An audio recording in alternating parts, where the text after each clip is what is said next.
আসসালামু আলাইকুম অলি স্যারের অনলাইন ক্লাসে সবাইকে স্বাগতম। আমরা আজকে ডিভিডেন্ড পলিসির শেষ ক্লাস করব, 4 number class.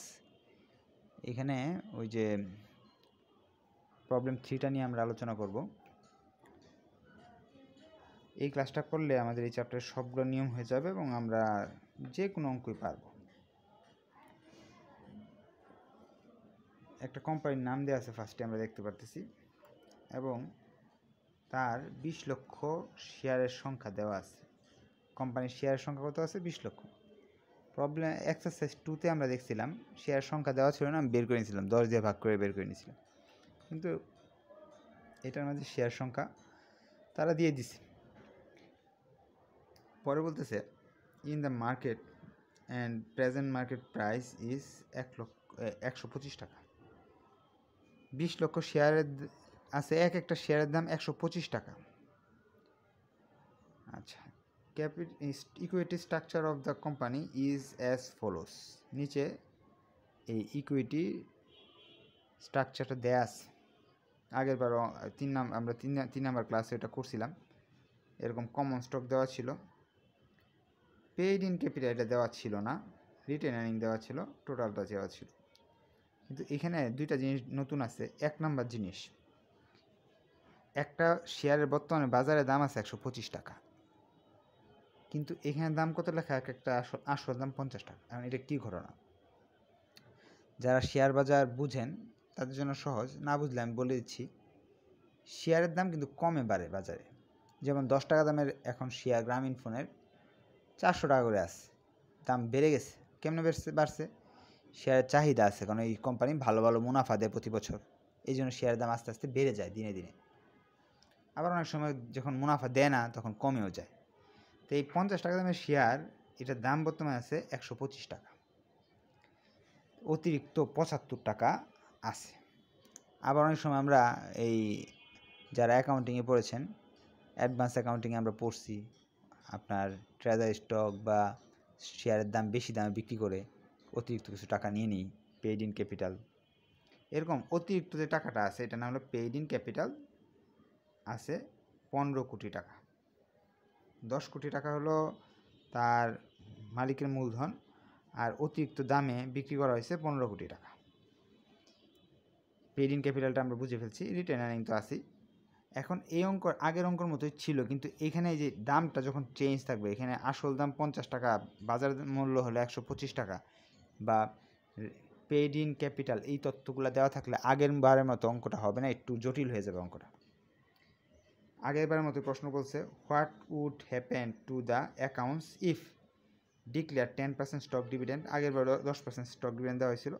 Declare 3-4-2 stock split, যার 2টা শেয়ার আছে তার 3টা করে দিতে হবে। এটা আগের বারের মতো সহজ জিনিস। Declare reverse stock split of 1-4-4, যার 4টা শেয়ার আছে তার একটা শেয়ার হয়ে যাবে, শেয়ার সংখ্যা কমে যাবে আর এটার শেয়ার সংখ্যা বেড়ে যাবে। এইগুলা চাইছে। আর অঙ্কটা কীভাবে করতে হবে, তাহলে আমরা সলিউশনে চলে যাই। সলিউশনে কিছু ওয়ার্কিং করে নিতে হবে। প্রথম অংশটা একটু কঠিন, পরেরগুলো আগের অঙ্কের মতো একেবারে ইজি হবে, কোনো সমস্যা হবে না। প্রথম অঙ্কে বলতেছে অন দ্য এডিশনাল শেয়ার, যদি 10% আমি স্টক ডিভিডেন্ড দিতে চাই তাহলে অতিরিক্ত শেয়ার হয়ে যাবে আরও। এখানে কি বলছে, 20 লাখ শেয়ার আছে, 10% যদি স্টক ডিভিডেন্ড দেই তাহলে 20 লাখের 10% হয়ে যাবে, অতিরিক্ত 2 লাখ শেয়ার হয়ে যাবে। আগে ছিল 20 লক্ষ, এখন 10% বাইরে 10% বাড়লো, কত হইল? 2 লাখ। তার মানে নাম্বার অফ এডিশনাল শেয়ার হলো 2 লাখ। এটা আগের ক্লাসে আমরা করছি, কিন্তু আগের ক্লাসে মার্কেট ভ্যালু 2টা ছিল না। একটা হলো মার্কেট ভ্যালু হলো কত? এই শেয়ারগুলোর মার্কেট ভ্যালু 125 টাকা করে।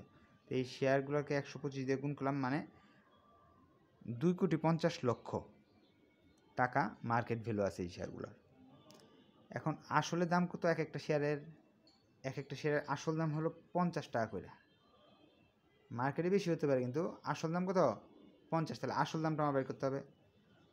Par value of additional share, অতিরিক্ত শেয়ারগুলোর বর্তমানে আসল মূল্য 50 টাকা হিসাব করলে 1 কোটি টাকা।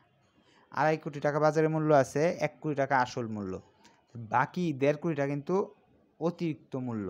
এই অতিরিক্ত মূল্যটাকে বলে কি paid in capital, new paid in capital. তার মানে 1 কোটি টাকা শেয়ার, 2.5 কোটি টাকা যে আমি মুনাফা দিচ্ছি, 2.5 কোটি টাকার মাঝে 1 কোটি টাকা ঢুকবে হলো শেয়ার মূলধনে, আর 1 কোটি 50 লক্ষ টাকা 1 কোটি 50 লক্ষ টাকা যে ঢুকবে পেইড ইন ক্যাপিটালে।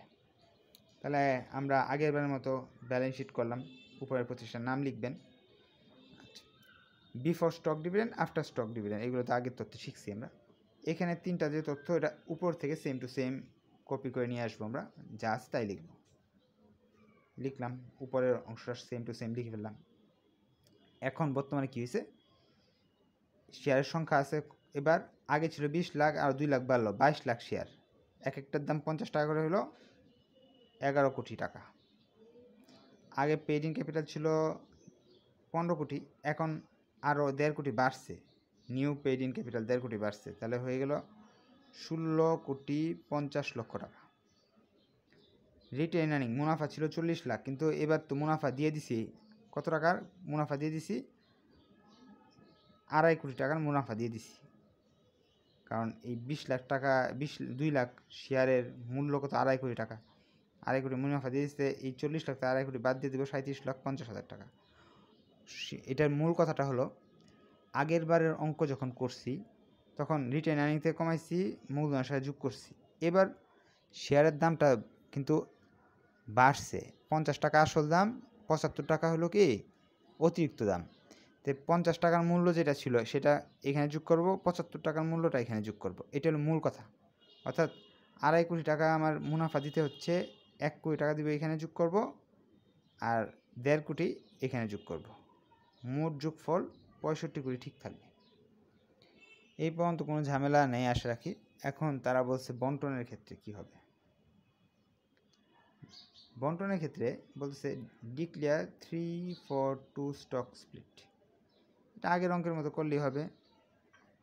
আমরা আগের অঙ্কে যেরকম করছিলাম একটু আমি মনে করে দিই আপনাদের। শেয়ার সংখ্যা বেড়ে যাবে, 2টার জায়গায় 3টা হয়েছে, যার 2টা ছিল তার 3টা হয়েছে, তো 3 দিয়ে গুণ হবে, 2 দিয়ে ভাগ হবে। আগে 20 লাখ শেয়ার ছিল, এখন 3 দিয়ে গুণ 2 দিয়ে ভাগ করে 30 লাখ শেয়ার। শেয়ারের দাম আগে ছিল 50 টাকা, এটা যেটা হয় এটা উল্টাটা হয় এখানে, যেমন এখানে যদি গুণ হয় এখানে হবে ভাগ, মানে এটা উল্টা। যেমন আগের বার এটা 2 দিয়ে গুণ করছিলাম আর এটা 2 দিয়ে ভাগ করছিলাম, বা 2 নিচে চলে গেছিলো, সেম উল্টা, 3টা নিচে চলে যাবে, 2টা উপরে আসবে, আর কি শেয়ার সংখ্যা বেড়ে গেল, দাম কমে গেল। এখন আমরা কোম্পানির নাম, শেয়ার হোল্ডার ইকুইটি লিখে বিফোর স্প্লিট আফটার স্প্লিট লিখব। বিফোর স্প্লিট যেটা দেওয়া আছে ডাকে এটা সেম টু সেম উঠাই ফেললাম। আর আফটারের ক্ষেত্রে নিচেরগুলো কোনো চেঞ্জ হয় না, আমরা জানি। স্প্লিটের ক্ষেত্রে উপরেরটা আগে ছিল 20 লাখ শেয়ার, এখন হয়েছে কি 30 লাখ শেয়ার, এক একটার দাম কত করে 33.3333। আমরা এটা একটা জিনিস শিখিনি, এখানে অনেকগুলো 3 আসছিল, কিন্তু তা আমরা যখন এইগুলো দিয়ে গুণ করবো, এটা গুণ করবো, তখন এখানে কত আসবে, 10 কোটি আসবে না, কিছু কম এসে যাবে। তো আমরা, কারণ এখানে সবগুলো 3 নেওয়া হয়েছে না, এই জন্য কিছু কম আসতে পারে, সেক্ষেত্রে আমরা 10 কোটি রেখে দেবো, 100 টাকা 200 টাকা এগুলা ধরবো না। এরপর যে 2টা যা আছে সেম টু সেম হবে। আর রিভার্সের ক্ষেত্রে উল্টা, শেয়ারের সংখ্যা কমে যায় আর শেয়ারের দাম বেড়ে যায়। যেমন ধরেন এখানে কি বলছে, যার 4টা শেয়ার আছে তার 1টা হয়ে যাবে। Declare reverse stock split of 1-4, যার 4টা আছে তার 1টা করে দাও। তাহলে 4 কমানোর জন্য ভাগ করবো 4 দিয়ে, আর দাম বাড়ানোর জন্য 4 দিয়ে গুণ করব, চলে আসলো মান। এখানে কোনো চেঞ্জ নেই, এখানে একটু চেঞ্জ আছে, যার আগে ছিল একটা শেয়ার 100 টাকা করে, 50 টাকা করে, এখন হলো 200 টাকা করে। আগে শেয়ার ছিল হলো 20 লক্ষ, এখন আছে 4 লক্ষ, গুণ করলে 5 লক্ষ, গুণ করলে সেম টু সেম চলে আসবে, 2টা মিলে যাবে। আশা রাখি অঙ্কটা বুঝতে পারছেন। এই চ্যাপ্টারে সব নিয়ম করে দিলাম, 4টা অঙ্ক দিয়ে আপনাদের সব সমাধান করে দিলাম। এরপরে আমরা নতুন একটা চ্যাপ্টার দেখব ইনশাল্লাহ। ধন্যবাদ সবাইকে, আসসালামু আলাইকুম।